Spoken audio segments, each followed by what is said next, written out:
piece that I want to talk to you about. So, hello, I'm Haruhi.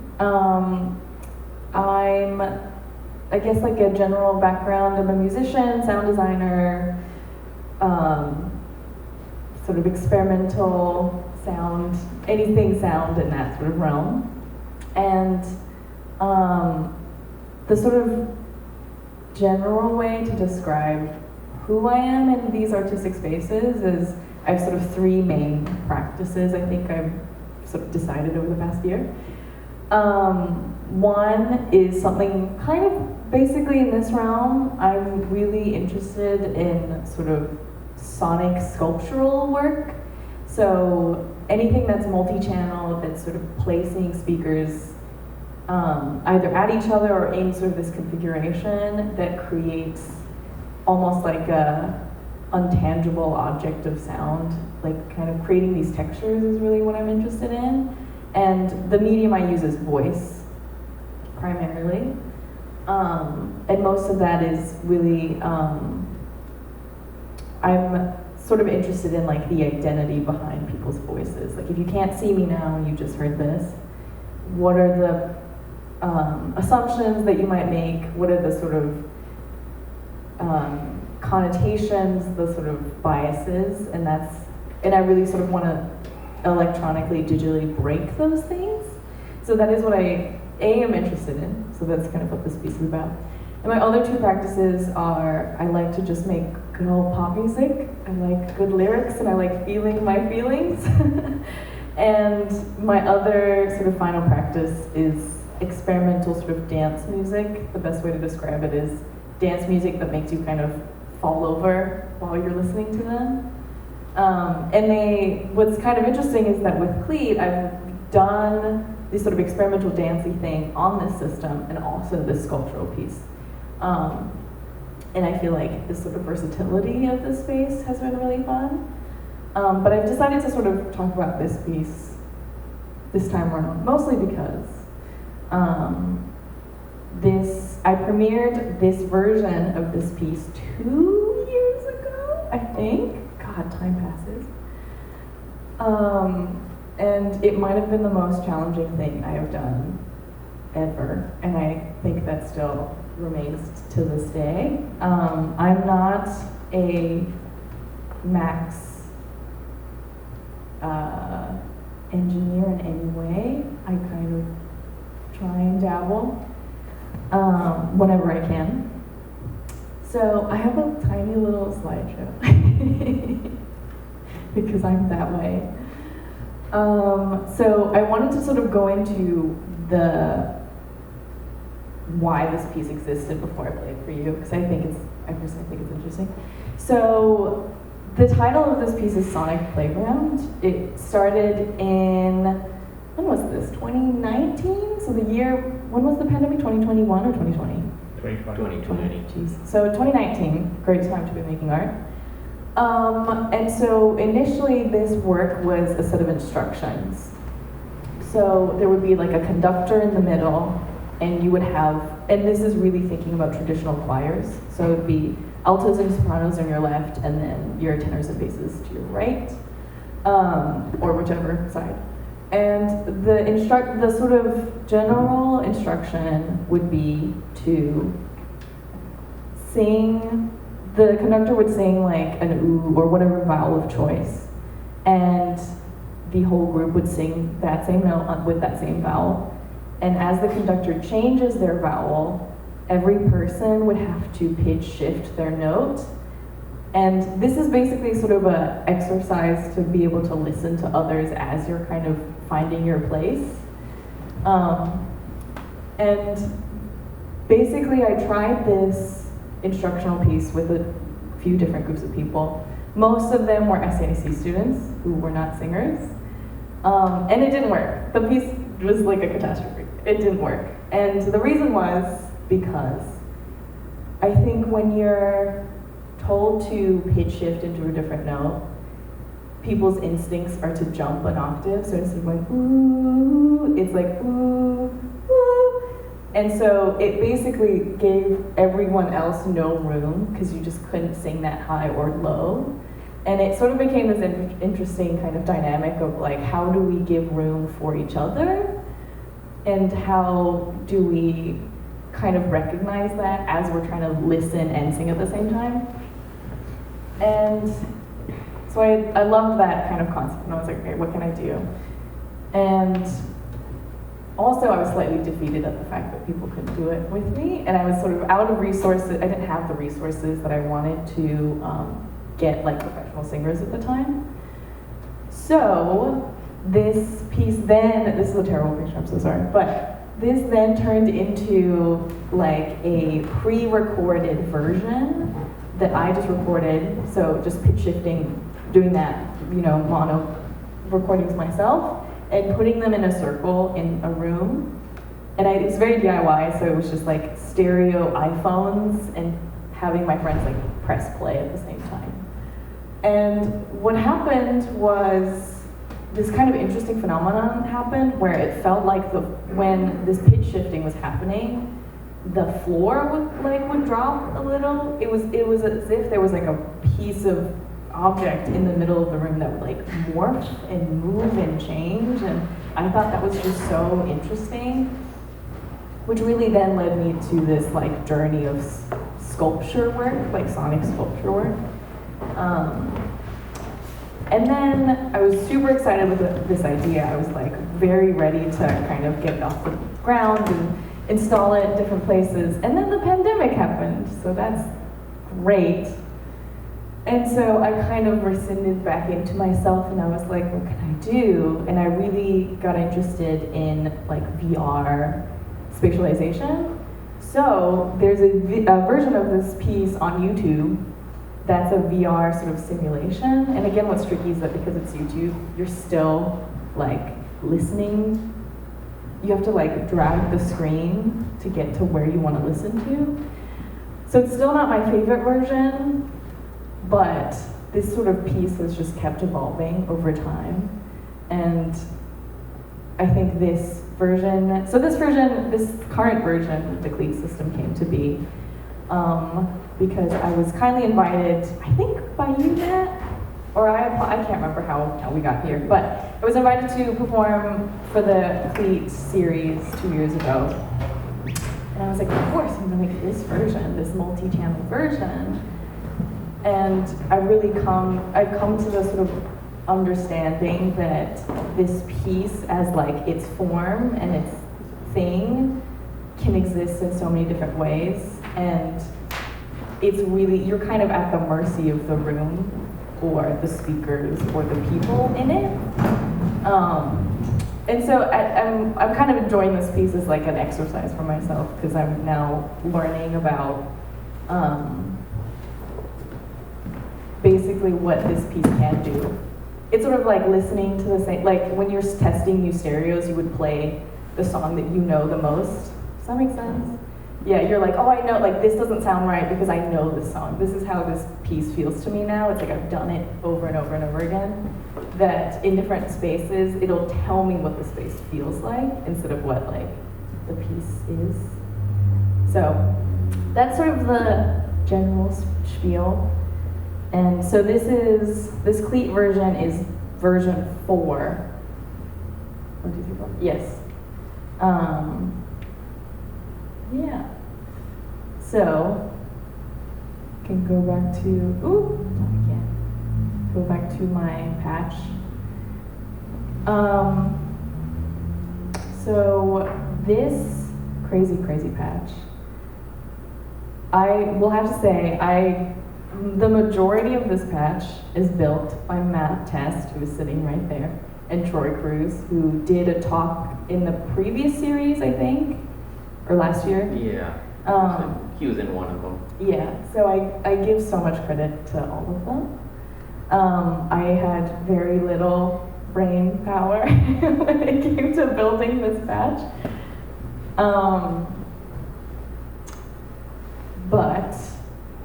So I'm gonna basically perform like a little version of this patch now, and there is something that's a little bit different from the first version, and so maybe Matt, you'll notice it. But Yeah. And then we could talk about all this madness.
Hold on.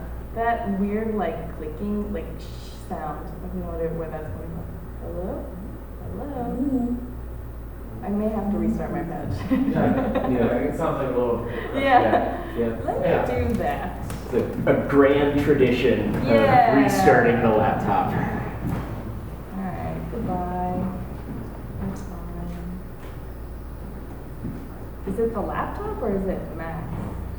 You might be able to get away with just restarting Yeah. Max. Yeah. Okay.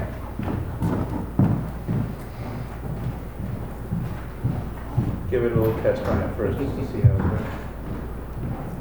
For context, just to fill the time. I did is it a CLEAT show? No, what was the show? I did a show with Paige Atlas Naylor, who is a frequent collaborator of mine. And we did, I think it was part of, oh yeah, it was a CLEAT show with Sarah Bell Reed. And we came in and we did, everything was ready. We turned it on and we get this like sound. And we're like, what's going on? We had to stop. We started again. And yeah, we had to like restart the max patch. So it happens all the time. Am I allowed to say that? It happens. And that's totally fine. This is your artist talk, so we're peeking I'm like, behind the curtain. I'm just outing the CLEAT system. It makes a bunch of noise. Okay, let's do that again. So this is Sonic Playground number 4.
turn it off and turn it back on. So. Oh, it's one of those.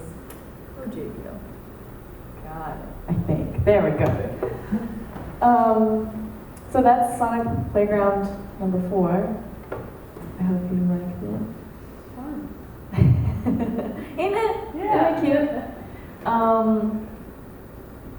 I feel like I should dive in and just sort of explain what's happening, but at the same time, if people want to sort of ask about it to kind of help guide the process, I'm also happy to do that. If people are like, just go in and explain, I'm happy to do that too. I'm gonna pass on my screen. Thank you. Thank you. I don't know if I missed it because I came in a little late, but what is this software? I don't know what I'm looking at. I fuck with what I'm hearing. I just don't know what it is. So just like the what is it? Oh, totally. Before you get into like the what. Yeah. So this is Maxim's View, which is quite literally an insane platform where you can do anything. I think Stefan, correct me If you're I'm wrong. Stefan, you can do it. That's true. If For you're us. Stefan, you can do anything you want on it. I think, and Stefan, correct me if I'm wrong, this is what Ableton is made from? Is that correct? Or the owners are the same? Or the creators are? The first versions of Ableton were built in this, and then they got smarter and built their own thing. And then in 2018, they got rich and bought the company that makes it, and then they put it back inside Ableton. So it's a 30-year love story. I love it. What is it called again? Max MSB. Max MSP. It's actually just called Max. Oh, sorry. Yeah, You're right. It's just Yeah, Max they now. took the MSP away They did. a decade ago. Yeah. You're right. Okay. Wow, I'm clearly not anymore. But it's truly, so there's like audio things you can do, video things you can do.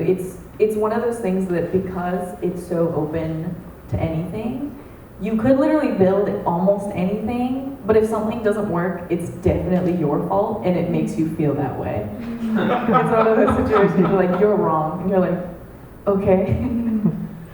Yeah. I have a question. So Yes. I have so many questions about Yeah. the inner workings of this patch, but Yes. of course you should definitely like go do your thing and like go through it, the summary. But when you're done with that, my question is specifically, I was noticing that outside of use like highlighting the sections while it was playing, the waveforms were changing like by themselves. Like when you get to that point, I don't know what's like what was going on. Totally. Well, that's kind of my favorite part. So, for folks who were here earlier, I'm repeating myself, but I'm really not a Max guru in any way. This is kind of the only thing, maybe second thing that and this I barely build. Again, Matt Test and Troy Cruz, I give them credit for building this. So I cheated a little bit, because I think that's important in art. Like, I feel like when is that me? I can't tell. It's just the microphone. Yeah. Wireless, yeah. Yeah. That's what, I mean, I'm hoping it's not this. Anyway,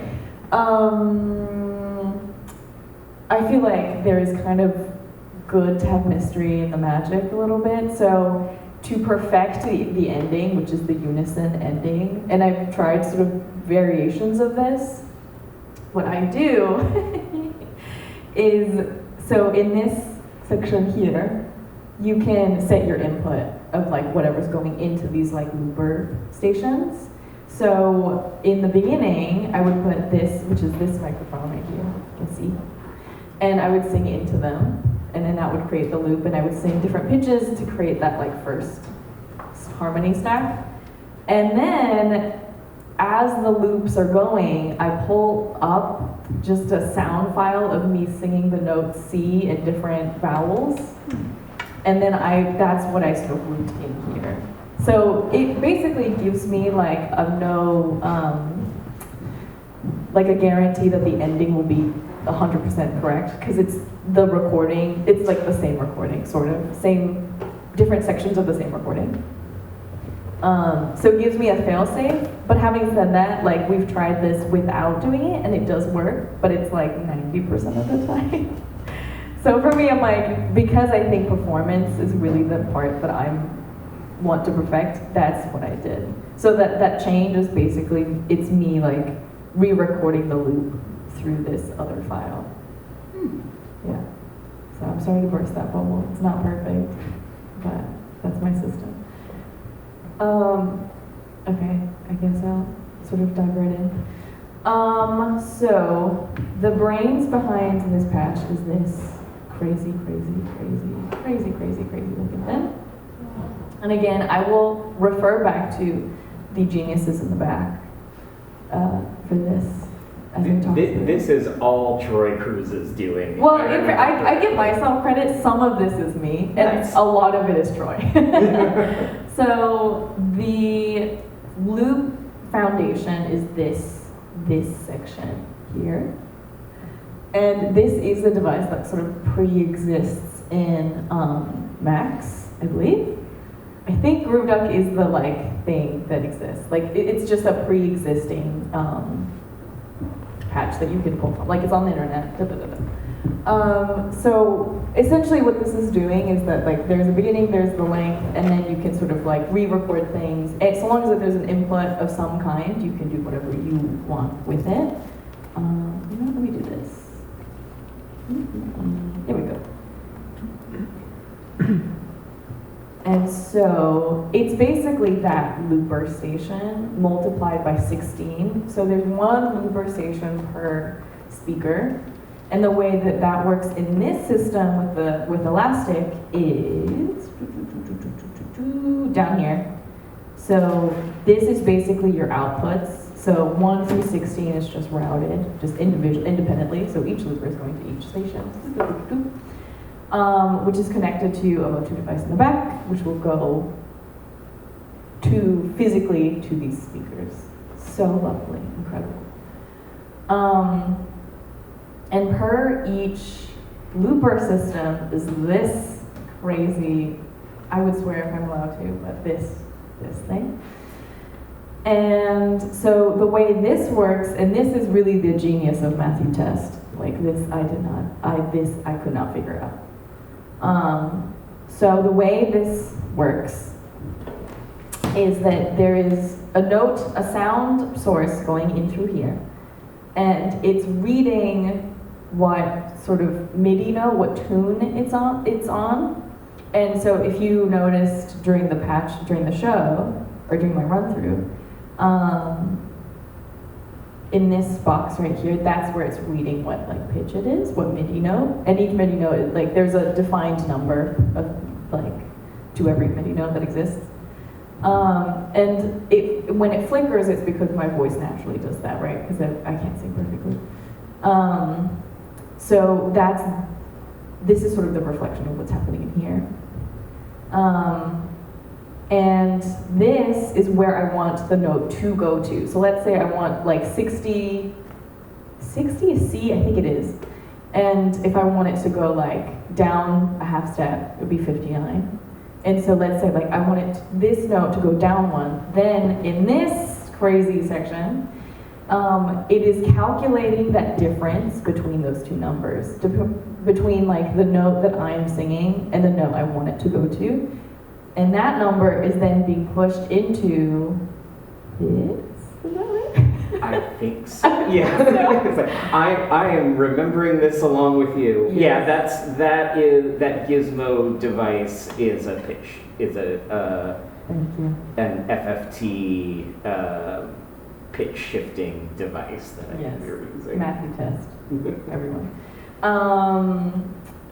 So it's doing this math where it's where I am, where I want to go, this is the ratio, and then it retunes that by that ratio. And because it's so specific, it does this thing where the pitch isn't, it's not exactly sonically accurate, but it's where it needs to be, which I really like. You get this very weird sort of, it's like censored voice, if that makes sense. You know when you pitch shift a voice and it feels like it's like a prank call or something. It's just that morphing of identity I really, really enjoy. But that is basically the brains behind all of this. Looper stations and then pitch shifting devices. And all of these numbers here are where I want the number to go to. So this, if you, that's not a good example. Let's do, like, I think,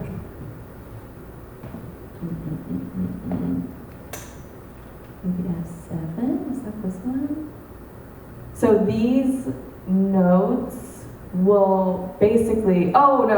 Okay, I'm sorry, I'm re-remembering. So everything that says like receive unison C, these are all versions of MIDI note C.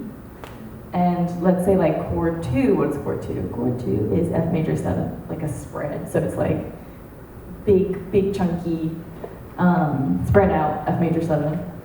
So chord 2, like 40, again, I don't know the MIDI notes off the top of my head, but these all correspond to F major 7. And I remember having to do the math, like look at the notes where I wanted it to land and figuring out what each MIDI note was. And so this is what all of this is. And the way it works currently is that all these buttons, so like this one, will be clicked if I press this guy.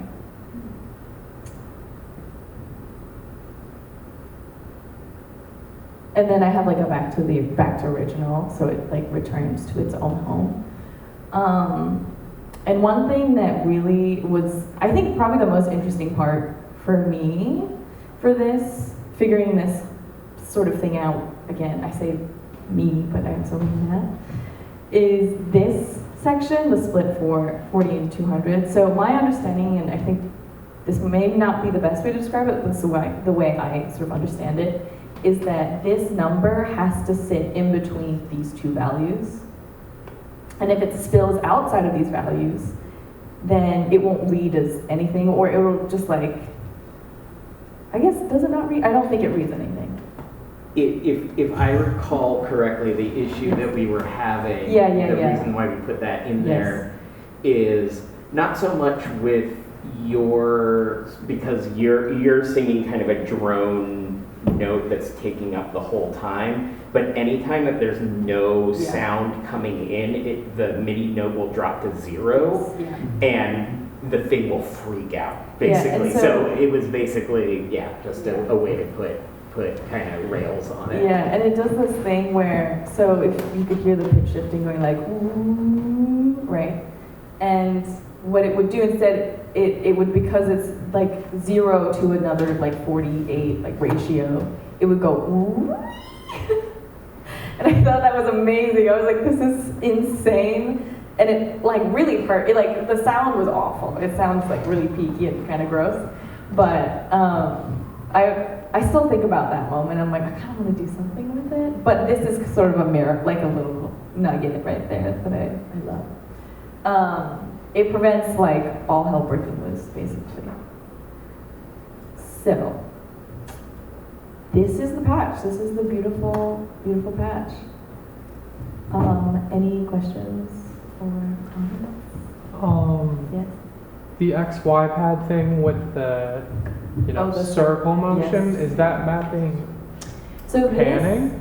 This in the performance, the original performance that I did here, I would start with just a vocal, like, kind of ad-lib moment, because everything was so digitally manipulated. I wanted to have a moment where I was just like, ooh, or whatever. And so I would start here, and all this would do is loop the voice like this. One channel. One channel. I can do like I mean, this is like just the quickest demo, but.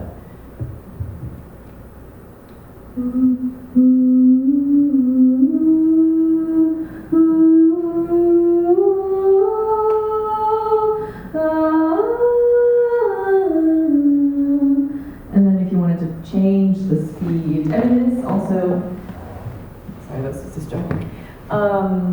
This also lives on the CLEAT website too. This is like a pre-made thing that I just pulled because, by the legends that put this is one of the Mac starter patches that we have online for any and all to play with. So this So is this a is good like getting intro. started. Yeah. And what's fun is you can do something like you can really, that's crazy. And then make the circle bigger, like,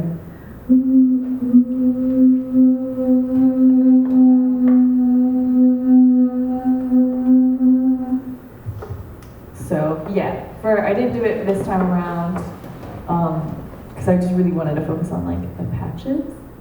But the idea for the show was to start very organically and like this slow moving voice thing, and then all of a sudden this very digital of this like vocal. And then second question, I think I may have answered it, but I thought the encoder that's above each looper, I thought it was for maybe the panning, but now I think it's just loop position. So I noticed it was moving differently for each one, but I think it was just the loop itself. Okay. Could you speak into it? Sure. Just for the sake of the stream. Yeah, the loop. I think if you go back to the screen we were seeing for the performance, it was the rotary encoder above each thing, which This I guy? think is just the loop position. But Yeah. I thought maybe it was for panning. Yes. But I think it's just loop. Yeah, so it's just the loop, and I guess if I play it kind of quietly, I think. So these all just there's that little like, what is this called? Like the highlighted box. It's really just to kind of show the length of that loop. So if it's really short, just like, yeah. Cool.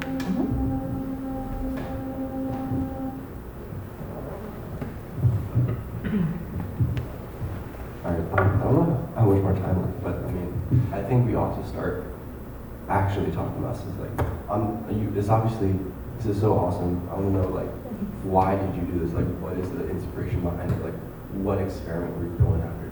I'm interested in it. Also, I just had a note maybe to kickstart us off to maybe talk about more like multi-channel audio in general, but something that's been specifically interesting for me in my work in multi-channel audio is like specifically the frequency range that we actually end up kind of getting like shoved into sometimes. Like you go into multi-channel audio, but then you realize like, oh wait, I'm actually quite limited in frequency range.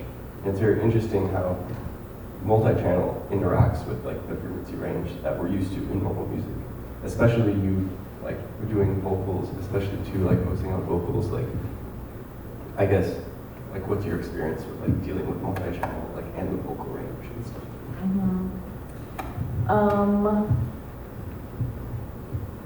Let me answer that question first.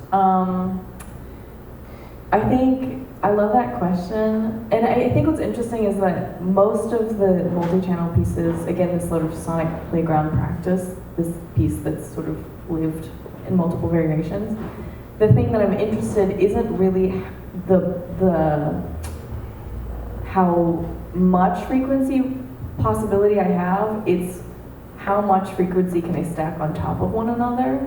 And because I think it's my voice, like I have this sort of interesting relationship to my voice, and I guess a little bit of backstory. Before any of this, any sort of experimentation with sound, anything, I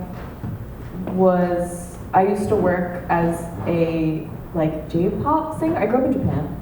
So I worked as like one of those like young J-pop singers, and it really made me have this really weird relationship to the way I speak and the way I'm heard. So the first thing people hear, I feel like a lot of the times, and this is Japan that we're talking about, this is Tokyo that we're talking about. My voice was never feminine enough. It was never girly enough. So I really brought this sort of strange relationship to the way I presented. And so I got really interested in manipulating the voice, and also the fact that like my voice has its own limitations of where it stops singing. Like it can't sing past a certain note, can't sing past a certain note in this end. And so I'm less, not interested, but my focus tends to be on how much pressure can I put on one particular frequency. And doing that in a multi-channel space, I think you get this phenomenon where there is pressure in your ears a little bit. And this is really a reflection of the second variation of this piece, where that like sort of blurry photo with a bunch of speakers. For folks who missed it, it's this image. What was cool in this variation was that the notes that I was singing, it would really kind of push against each other in the room. So you don't really quite get it in this space because I feel like you're getting this action, I think, more or less. So, or you're getting this action instead of it pointing at each other. So you don't really get the same kind of like pressure, but I think it's still sort of there. Like, I hope that, like at the very end, like this note to me,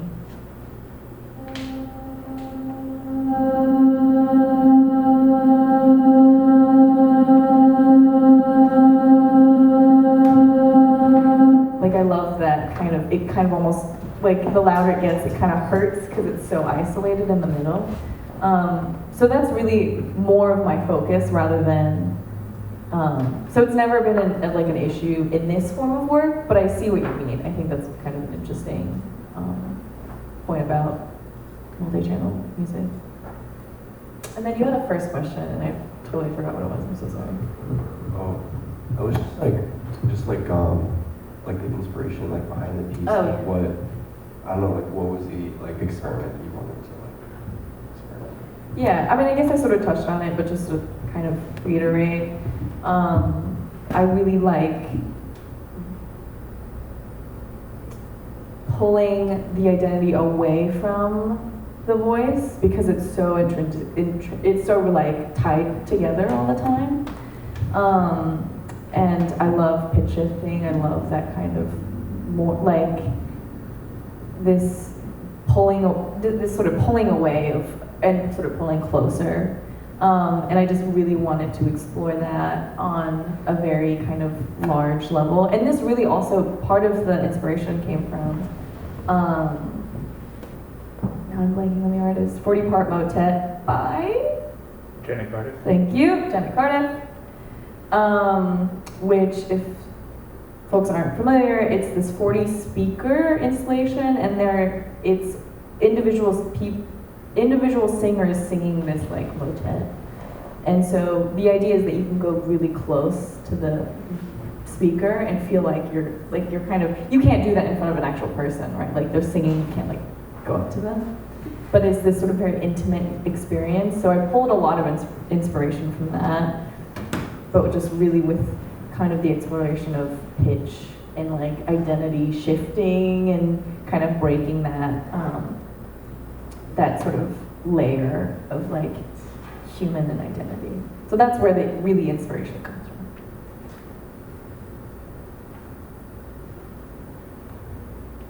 I have so yeah, I can keep going. Who else got a question? Go for it. Another thing, sorry, I keep turning this microphone on. Another thing that I was thinking about is just like, something I think about also with multi-channel is fidelity is such an interesting question. Like audio fidelity is like, in the world of like music production, like by and large we see all these sounds, we're like compressing all these sounds, putting them out at one point, right? That's a completely unnatural process. Never in the world does all sound come out of one point. It's one sound comes from many points, right? Like what each sound has its own point. So, like, I guess I was thinking, like, what's, I guess, your thoughts on like the ability that multi-channel has to liberate us from like that single point thing, and like, is that what multi-channel is all about? Like, is that what we should be doing? Yeah. What a profound question. Like that's amazing. Well, actually, I'm glad you brought that up because there's another reason why I loved this piece for this room. And so, to go back to CLEAT, the T at the end stands for theater, and that's really kind of what drew me into doing this here. And the way I see it is like, in my head, every time I do this piece, every speaker is like a person singing. And it's like its own spotlight, kind of. And I feel like having multiple versions of me and having those versions kind of morph into different versions of myself is always kind of fun. But I think this room and this sort of setup is designed to be kind of more in the theatrical space. And I think because of that, this piece takes its own sorts of meaning, that it's like this vocal choir theatrical piece. It's not like a experimental academic listening experience. It's this kind of interactive, it's not a musical per se, but that's the way that my brain is leaning into, which I really, really love. But I don't know. I think multi-channel can be anything you want it to be, really. And I think especially in this space and in this, like, this CLEAT system in particular, because it's so like open to people in communities, like being able to use it, you can really do whatever you want to. And again, what's so amazing is that because CLEAT is a monthly series, you have a ton of people doing so many different things, and so many different variations that you're like, I did not think that you could do that here, but you did it anyway. So for example, you've heard this piece, and so that's like one version. And I played at the Elastic Benefit show 2 weeks ago, I think, with the same collaborator, Paige Ellis Naylor, and we ended up doing sort of a experimental sort of dancey set, and every speaker had its own channel of some physical electronics. So I had a drum machine that was patched to the sub, and the two speakers over there and over there. Paige had like a vocal patch that was like over there, here. I had my vocal patch there. So it can really be like a full scenic experience, or something like this that's like very isolated, serious. But it can also be, I saw a very sort of theater piece, actually by you, Matt, that was a piano, sort of an experimental piano piece that was sort of all over the place, and this person singing to it. I also saw Stephen Moore playing a CLEAT piece that was a cheese grater going through a max patch. Sure and was. It would morph, it would just be like, it was very spatial, very amazing. So I really don't think I'm qualified to answer your question, but at the same time, I think the proof is in the pudding. Everyone's doing everything. Everyone's doing anything they want, so I think it can be anything that you want as well.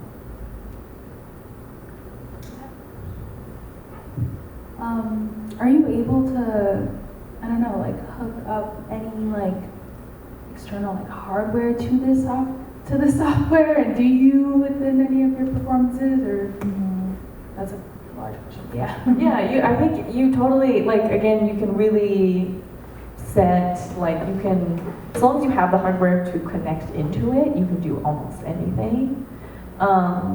I personally don't, because I find Max very intimidating, to be completely honest with you.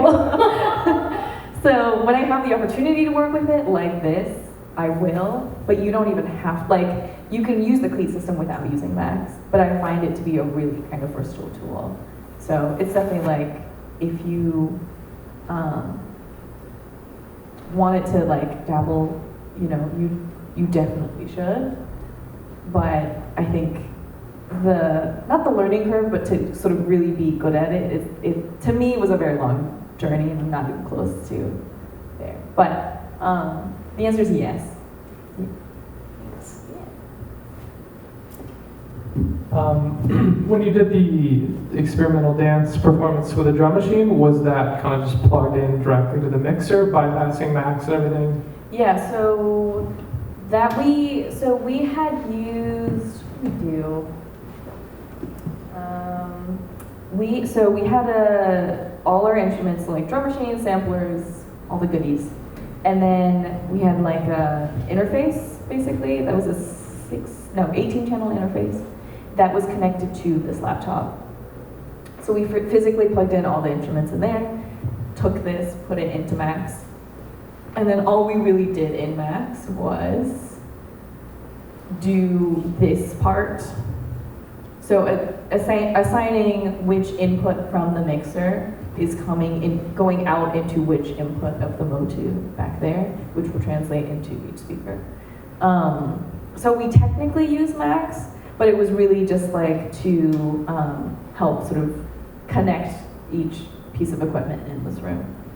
But we didn't use it for any like creative thing. It was just very practical. Yeah. Is there any delay or anything?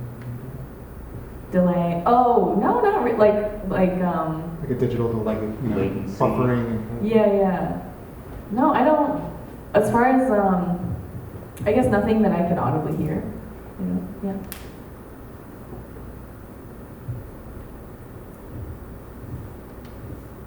Well, great. Thank you all so much. I will say if people want to play with this patch, I'm happy to leave it open. I think if you want to like talk into it, play a bunch of sound. If you have a sound file you want to play through this, I'm happy to kind of leave this open for you all. Thank you so much for coming.